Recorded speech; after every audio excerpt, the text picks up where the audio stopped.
What if the biggest technology risk in your firm right now isn't that you're not deploying AI, but it's the fact that you are maybe using AI without a strategy? What if the tools that you've added to make things easier are actually creating more complexity, more integration gaps, and more cyber risk exposure? And what if the real competitive advantage over the next 5 years isn't which AI platform you choose, but how invisible your technology becomes? Today's guest has a front row seat to all of it. Adrian Johnstone is the CEO of PractiFi, a leading CRM solution for wealth management firms. He's seen the good, the bad, and the downright reckless when it comes to AI adoption, data security, and the advisor tech stack. Let's dive in. Welcome to Advisors Off Script, stories from the independent front lines. I'm your host, Shelby Nickel. Welcome to the podcast, Adrian. Appreciate you being here. Hey, Shelby, I'm so excited to be here. It's going to be a great chat. I'm very much looking forward to it. Well, for listeners who may not know your full story, walk us through your path in wealth tech and how did you end up leading PractiFi?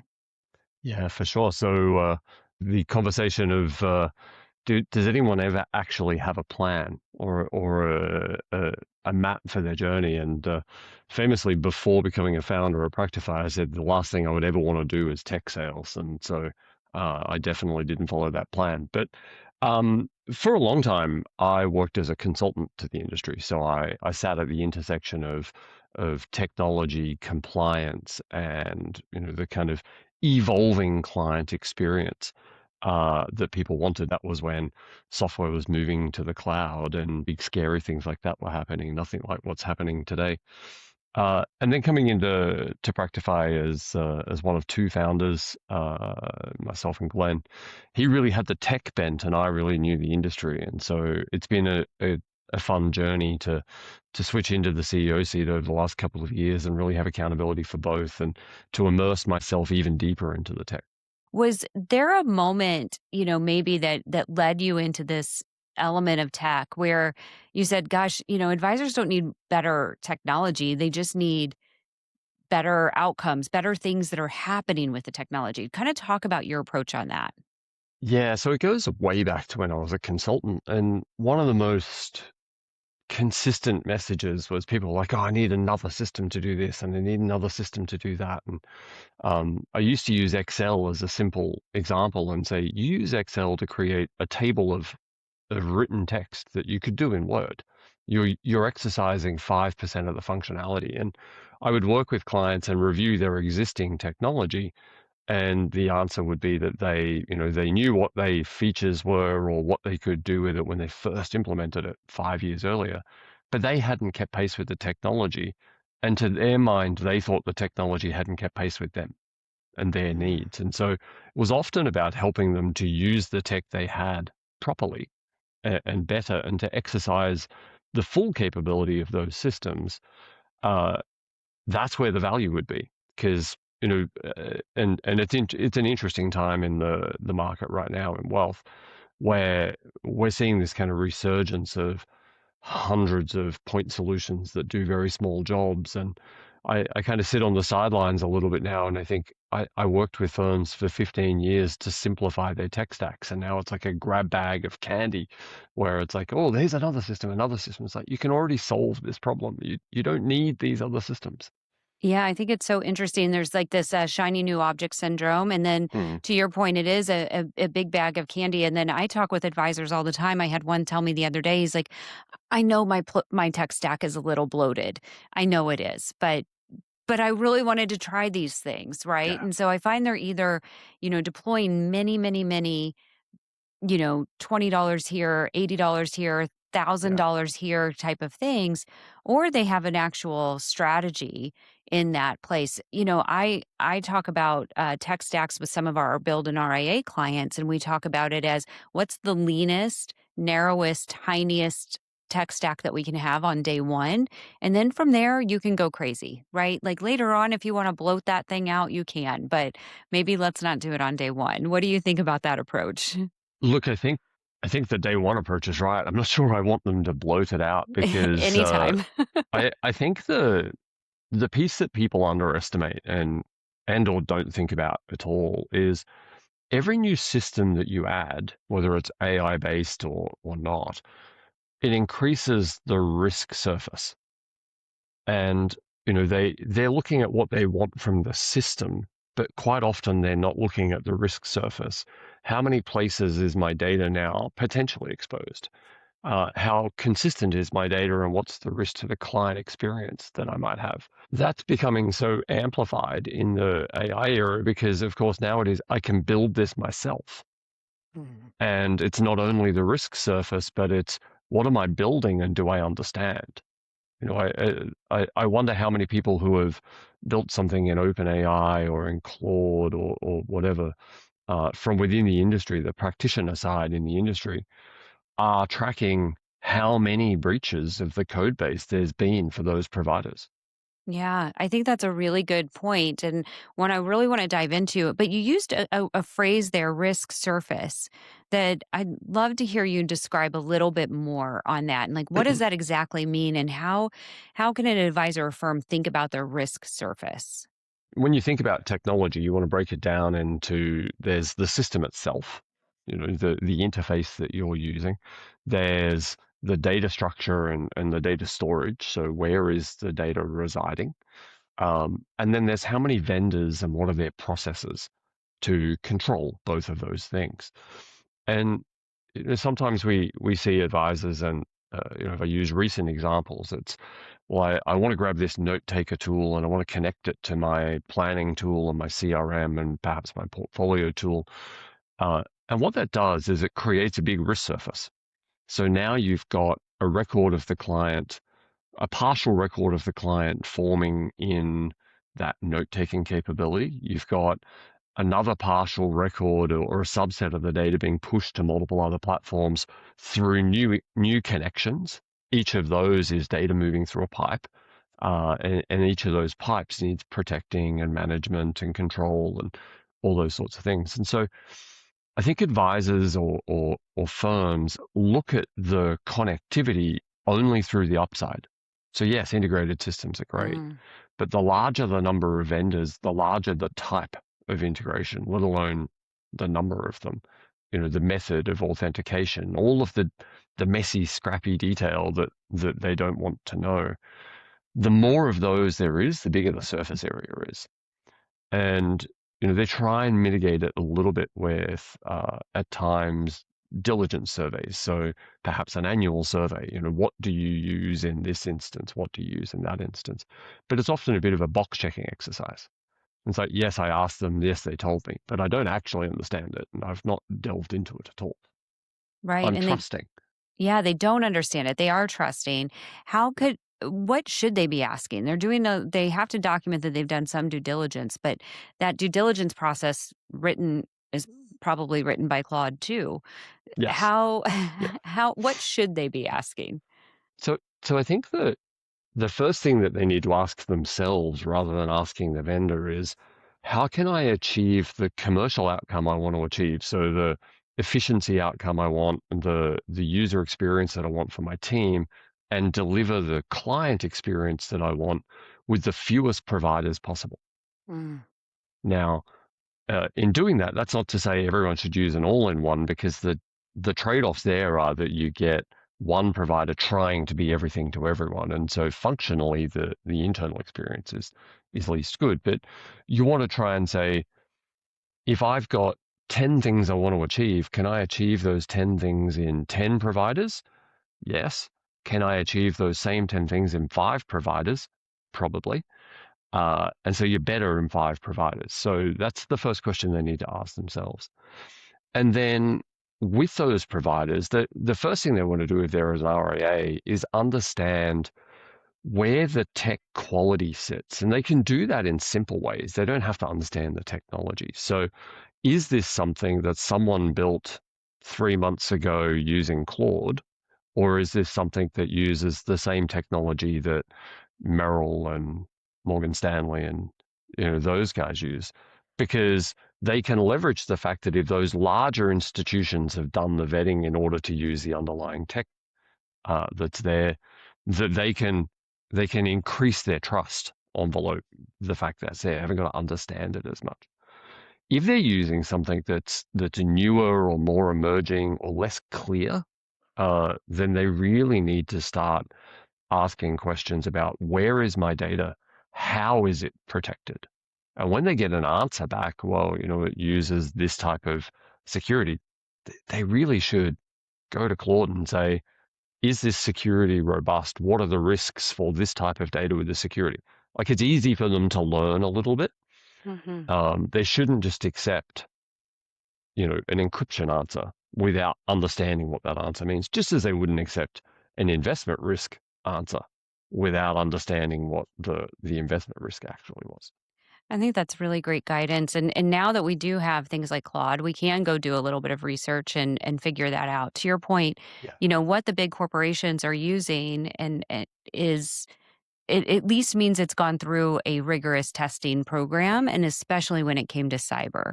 I Yeah. can think about I spent 25 years in corporate America before launching Muriel Consulting, and the background of vendor management and vendor evaluation in the large corporates is really deep, right? They have Yeah. they have people that are just skilled in that aspect of the business, and so you can trust those providers a little bit more.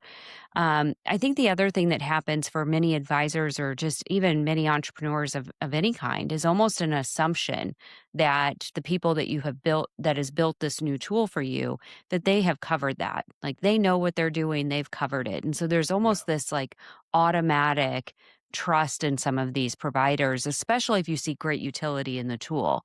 Yeah. They need to go deeper, right?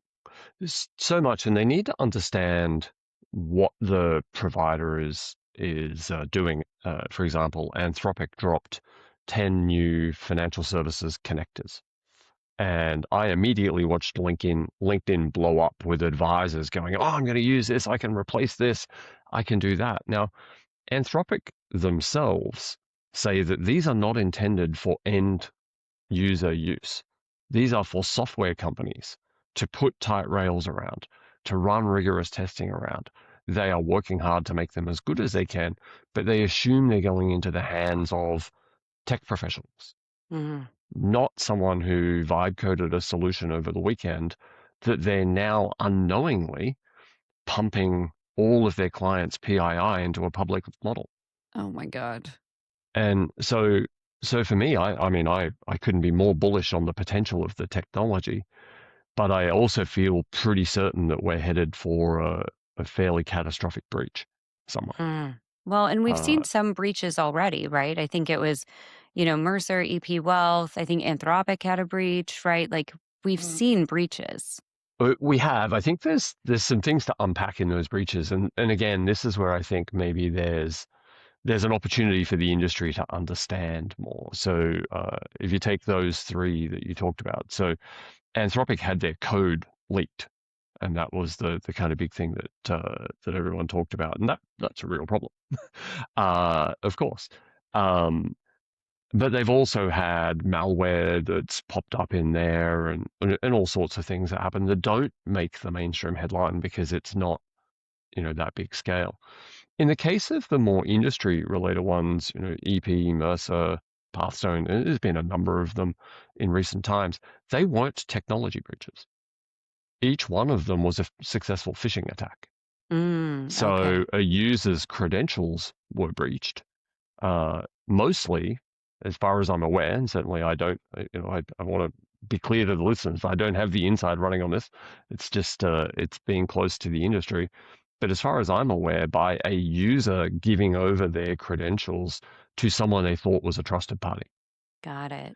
Yeah. So actually, in each of those instances, the technology worked just fine. The Yeah. the human failed, and that's hard to protect from a technology perspective. There are controls that you can apply that make that more difficult, and all those sorts of things. Just simple things like multi-factor authentication, but the reality is that the human remains the weak point in technology. It does. And some of the phishing attacks, et cetera, are very they're very mature, right? And so we Mm. do see, even in our small business here at Muriel, like we see, people sending me contracts to sign and, to log in to sign something. And I'm asking my husband works with us in the business and he runs our tech. And I'm like, is this real? Is this not real? And he's like, no, that's not real. He Yeah. he looks at me like I'm crazy, but I'm like, well, it kind of looked real, so I can appreciate how the human fails. Oh, totally. And this again is one of those things that I'm not sure that people think about. They get very excited by the potential of technology, and they forget sometimes that the bad guys have the same tech, but Yes. often more motivation to deploy it. Yes. And so Yes. you start to see, in the industry, for example, there's often been this view of, well, if the way to test whether a client is genuinely asking for the thing that came in an email is ring them because you know what their voice sounds like. But voice sampling technology today makes it so easy for a cyber criminal to be mimicking the client's voice.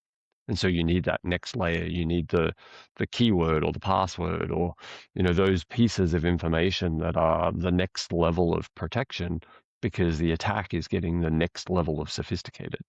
And I think the point that I would make is and PractiFi is built on Salesforce, and there was a lot of publicity probably 6 months ago about Salesforce having a breach. And again, Salesforce wasn't breached at all.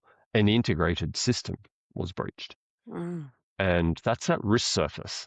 So the challenge becomes that when you take you take a five system tech stack and you bloat it out to 10, you've you've not only doubled the number of vendors to manage and the fees you're paying and all those sorts of things, but you've probably more than doubled the risk surface.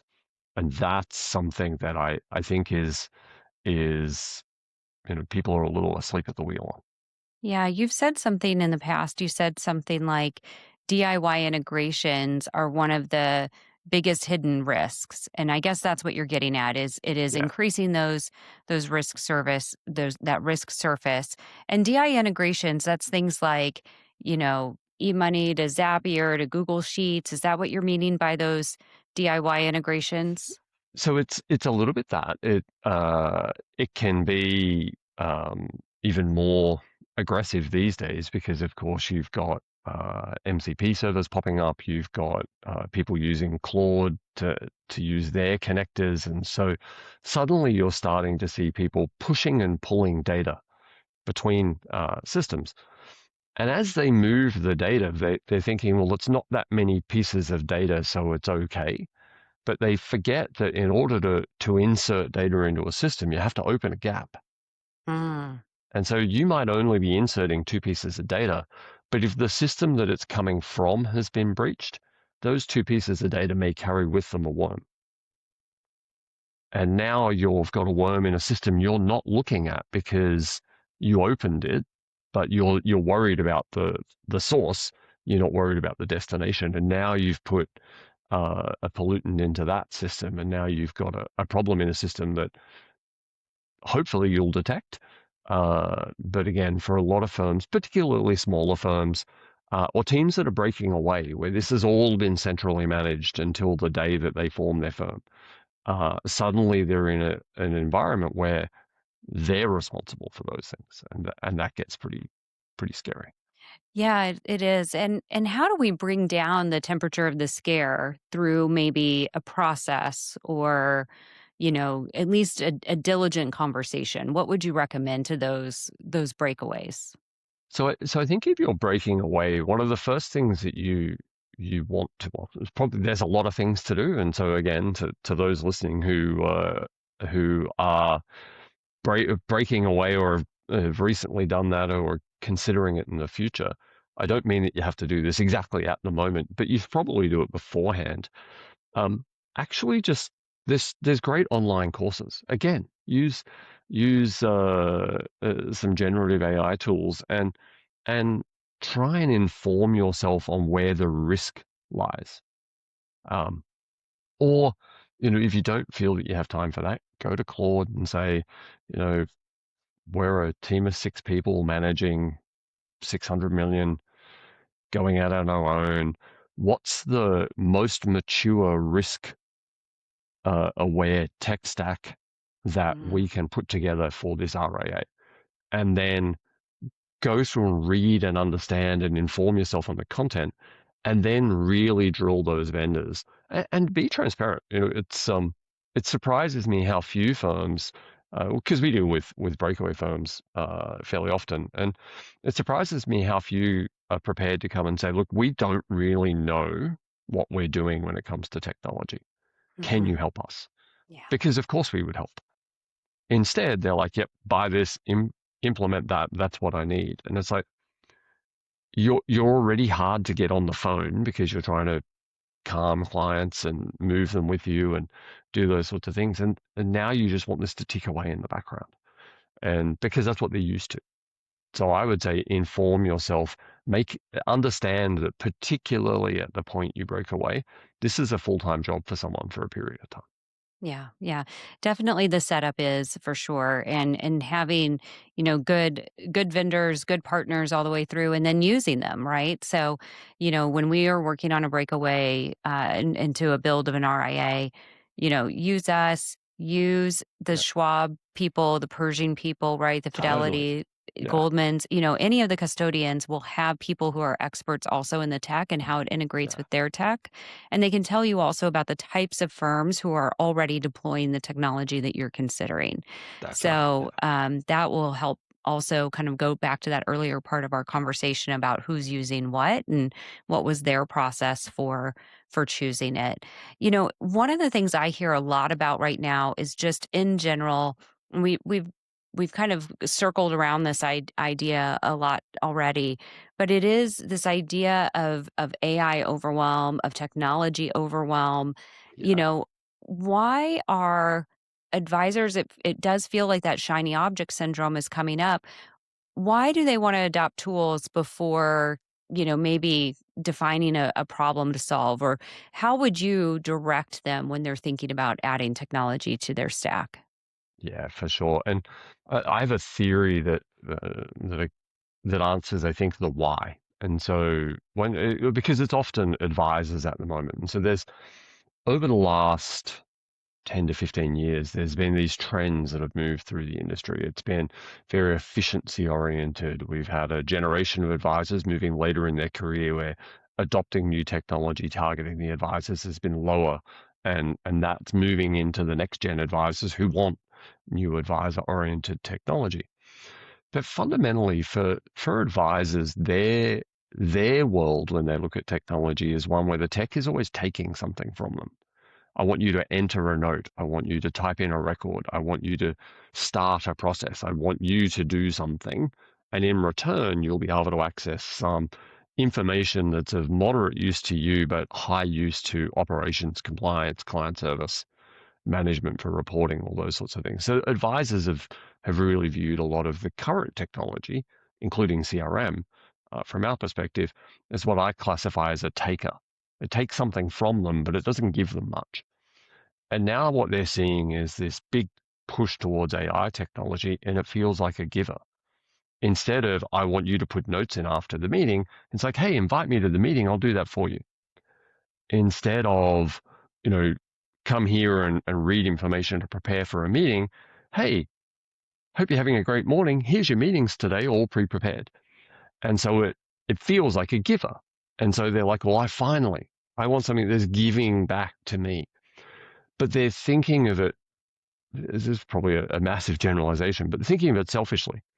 Because firstly, as we talked about before, that creates a risk surface, but it also creates silos because now they have a subset of data that the rest of their team can't see. And so the client experience is now being fed out of multiple pieces of technology. And bits of data move between them, but not the whole set. And that happens because the technology vendors, the new giver technology vendors, they need to trap the advisor's eyes because that's the retention strategy for value in their technology. But the rest of the business is kind of secondary. And you even see that in pricing. An advisor is $150 and their service person is 25. That's Mhm. relative to the value they think that they're going to get. And so when you look at that model, you see the breaking apart, the refragmentation.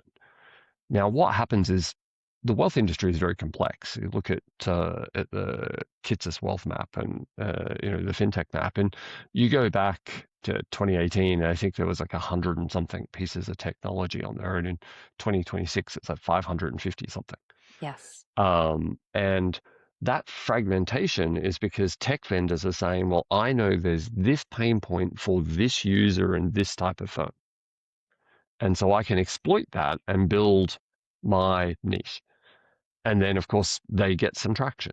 And so all of a sudden you see another vendor and another vendor and another vendor. And it's easy to pick on note takers, but they went from none targeting the industry to about 30 in 8 months.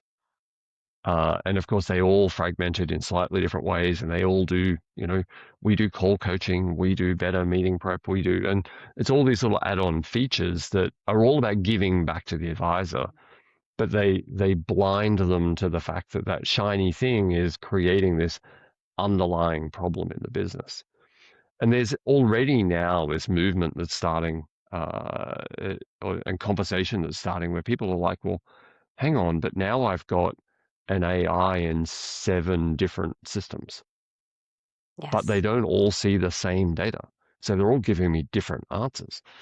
So now I've got this overwhelm problem where, well, do I ask my tax system this, or do I ask my note-taking system that's morphed into something else this, or do I ask my planning tool this? And they're just getting the fragments. And so what we're seeing is this move back to kind of where people were 15 years ago, where they're like, well, now my data is all fragmented and it's siloed. And we know that as soon as you have a data problem, AI runs on data. It runs on rules and it runs on data. The rules need to be structured for your firm, and they need to live in the system that the AI is feeding on. And so does the data. And so the rules are now fragmented, the boundaries are broken, and the data is fragmented. And so the problem is amplified by AI, not solved by it. It's really interesting to think about it that way, is that the problem becomes amplified. And it also is interesting to think about, like, we're going to see maybe a surge back from point solutions back to more of an integrated approach. And certainly, like, CRMs are the heartbeat. I've said for a long time, they're the heartbeat of the practice. What do you see happening in the CRM landscape specifically, since that's your core business? For sure. And I think not enough is probably the top answer. And I think every advisor listening will be like, yeah, what he said, not enough.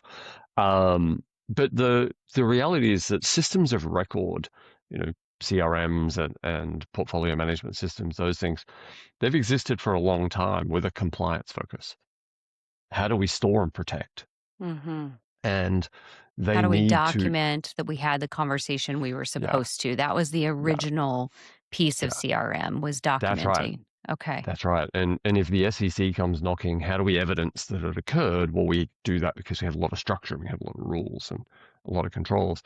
Those things aren't less important. They're more important because the SEC and FINRA are very clear that if you are using an AI agent in any way in your business, the human level obligations attach. So you must be able to audit, you must be able to cite and determine the logic. You've got to be able to explain that it can't be a black box. And so I think there's a risk coming there.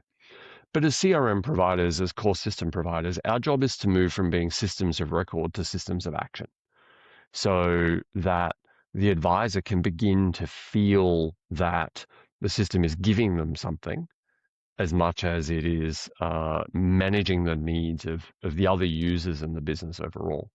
And so in PractiFi, for example, we launched our PractiFi intelligence capabilities in late last year. We're adding to those.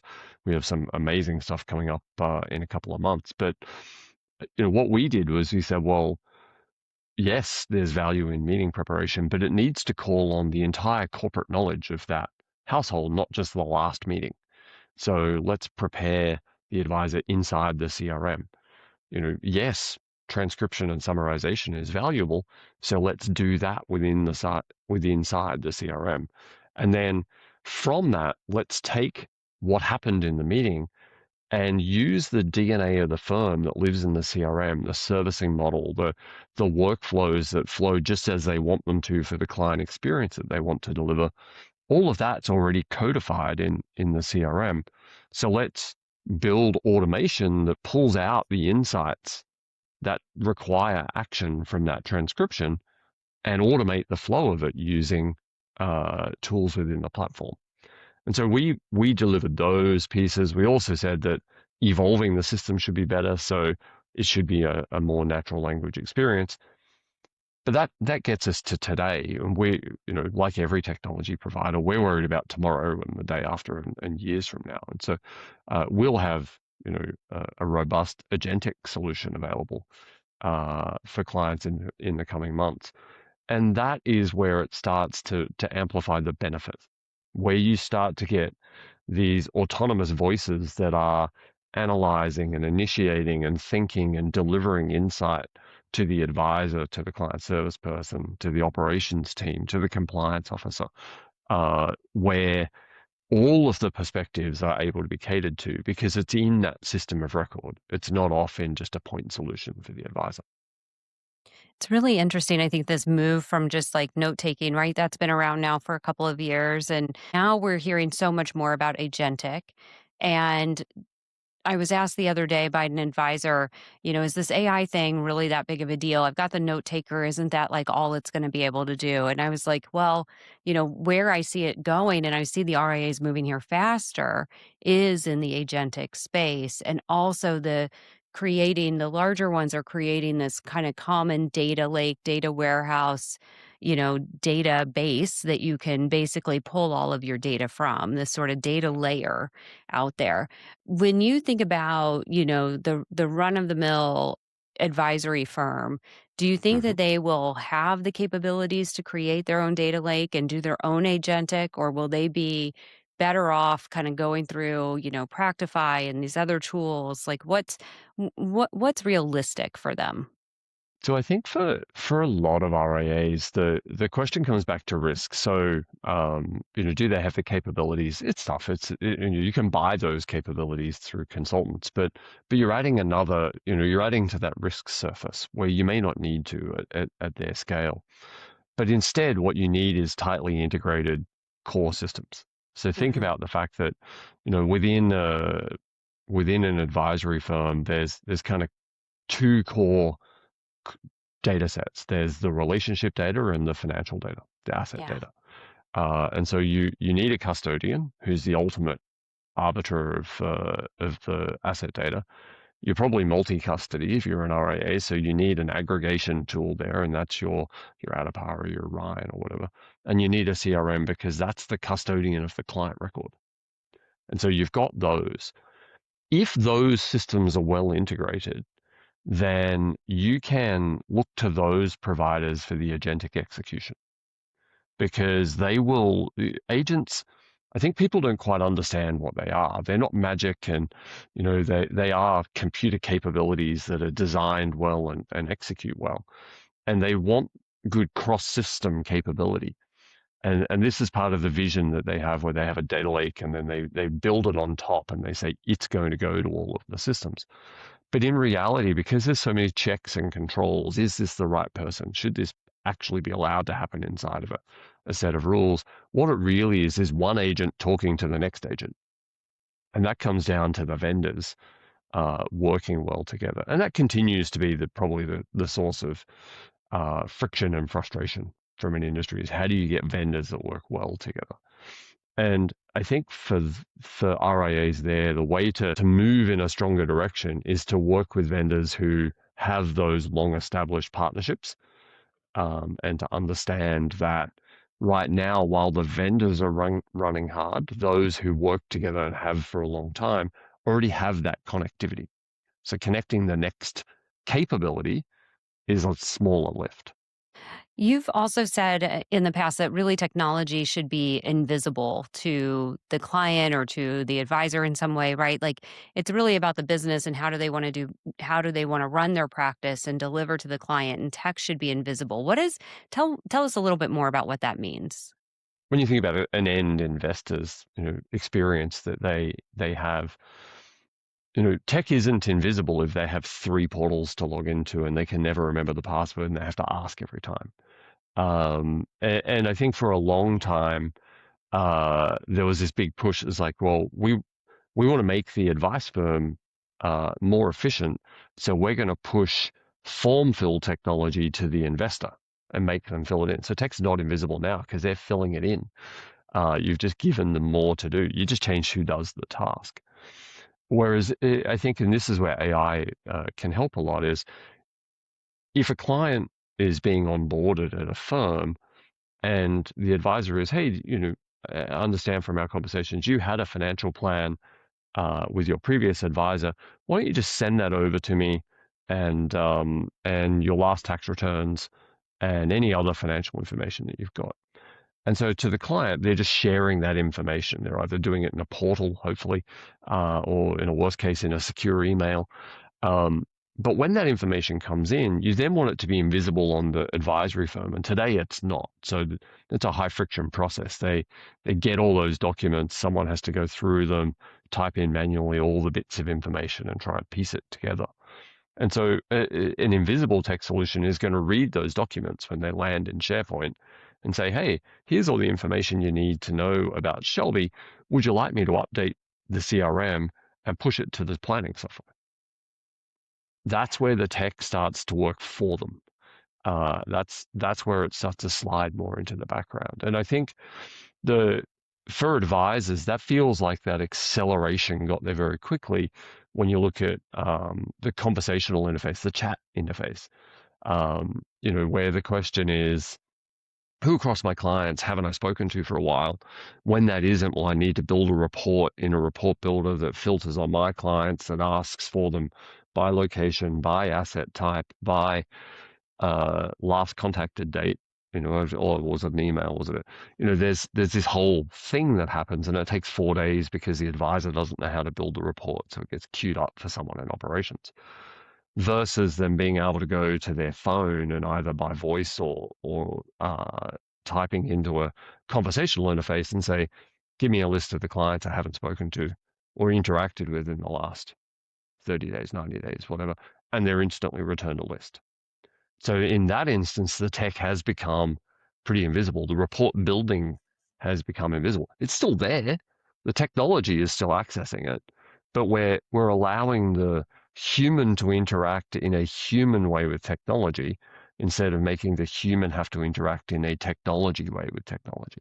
Yeah, it's really powerful. And it does feel like it's a sudden and all at once sort of change. And I think any of us that are, thinking about tech and looking at tech, where, at least for me, I should just speak for myself, I feel constantly behind. Even though I'm doing things with tech that I know are reasonably advanced, I still am feeling like, oh my gosh, there's so much more for me to learn here. I need to set Yeah. aside all these days of time in order to learn it. And I like your idea of instead, like really picking and relying on your vendors to bring that stuff to you. It's going to be well developed. They're going to have done that work for you. That's right. And look, you're probably right to feel behind, but you shouldn't feel alone in that because I run a tech company and I feel behind. It's you wake up every day to find out what's new, and we invest, whole humans into keeping on top of it. And the reality is that it's a torrent, and making good decisions in that environment is hard. And this is where I think there's a concern, and the risk conversation comes back of, well, yeah, I like what they said, so I've signed up because it's not expensive. So I've signed up for this $40 piece of technology and it says it needs to connect to my CRM and they know how to do that. So I've said yes. Hmm. And all of a sudden, you've now exposed the largest source of client data that you have to a technology you maybe don't really understand and you haven't vetted well and you don't know what they're doing to look after your data. Yeah, I think that's the biggest piece there is that you haven't really vetted it well, right? You sort of are trusting that that it has done the sufficient work behind the scenes, but you Yeah. haven't checked it. It is interesting, I think, in with Reg SP and a few other things here in the U.S., we're going to see more and more conversations around cyber risk coming up, and Mm. so it is something that we're talking already with our advisors and certainly the compliance firms are talking about it, and whether or not you're in compliance, having a good vendor due diligence process, et cetera, is Yeah. something that every RIA should be looking at. One last kind of major question I want to ask you is there's a lot of talk in the industry, in the tech industry, about AI native, and that AI Hmm. native companies are somehow, suddenly so much better than companies that have been out there already. What's Yeah. your take on AI native? Is it important or not? So no, I think is the very short answer to that. But I smile because if you go to the sort of people making those assertions, getting a common definition of what that term means is almost impossible. But I think the thing that should matter, and what's being intimated in there, is that the experience, the functionality within the system is delivering an AI centric user experience. So agents are in the system doing work that a conversational interface is a part of it, not bolted on to it. And certainly, if you're a provider like PractiFi, we predate AI. So we would be in the bucket of, well, you can't be AI native, but of course we're going through an exercise of rebuilding the entire product to be AI centric. Mhm. Um, what what I think people are confusing there is, if the system is new, therefore it's AI native. You can still build a system today that's not, and you can rebuild the relevant components to a system that pre-existed to be. So it's not a lineage problem. Um, I think it's more that they want an AI native experience. They want to interact with technology and they want agents that are doing things for them. But as we know and as we see, the AI needs guardrails, it needs structure, it needs rules, it needs the compliance framework, the client experience that a firm wants to deliver, and it needs structured data. So I would say to firms that instead of worrying about if something is AI native or genuinely can make that claim, what they need to do is think, how is my data organized today? How will it be consumed by this piece of technology? And what will it do with my data? Because actually, AI is just going to amplify the gaps and lack of control in data. Oh, that's great. Really appreciate this guidance today. I feel like it was such a needed conversation to kind of remind people of the risks that are out there, to remind people to do, solid due diligence on any of their tool set that they're deploying. One of the things I love to do at the very end here is just have a few kind of really quick hit, kind of lightning conversations, right? Yeah. So just a couple of these. First one is, what is one thing that advisors could do this week to reduce their own tech overwhelm? They could not purchase a new system. That's great. Don't don't buy the shiny thing. Don't add to your tech stack this Yeah. week. Okay. What is one thing that you wish that advisory firms would stop duct taping together? Data. So I think there is this tomorrow's problem issue with data. Yeah. So we'll get to it tomorrow. Stop doing that. Actually invest the effort today to understand the data you have and the holes that are in it. That's great. And what's one belief about AI that you think more advisors are going to come around to eventually? I think they're going to come around to the fact that it's actually the biggest area of near-term value is in compliance.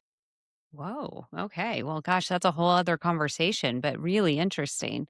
And then we talk a lot about living an off script life and what that means, a life that's full, a life that is entirely scripted by you and not just following the rules that sort of society lays out for us. What's a way, Adrian, that you're living an off script life today?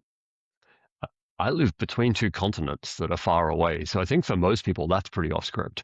Yeah, I think Uh, so. so yeah, maybe I'll just leave it there. It's like live between countries that are far away. Adrian, thank you so much. This was exactly the conversation that we wanted to have today and right now. It's really about more, not more tools and more features, but really about clarity and remembering the risk, et cetera. So appreciate your reminder. To our listeners, if your tech stack is feeling chaotic, if you're overwhelmed by AI, if you're duct taping things together just to get through the week, this is your sign to maybe rethink that foundation. Adrian, thank you so much for being here. Thanks for having me. It was great fun. All right. To our listeners, we'll see you next time.